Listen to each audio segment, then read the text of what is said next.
You said, Larry Bird is overrated in a lot of areas. Why does he get so much publicity? Because he's white.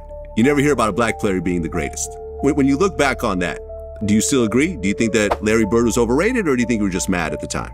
No, I told you, I just said, I was green. I was just saying anything, man, just because, you know what, I was frustrated because guess what? I got my ass whooped by this kid. You know, so that's why I probably said something like that, not because I was angry or hatred and stuff like that. No, it just came out like that. And because I really wasn't paying attention to the whole league. I was just paying attention to my team and stuff like that. And I was just wondering why this guy's so good, or whatever you call it. I'm like, great.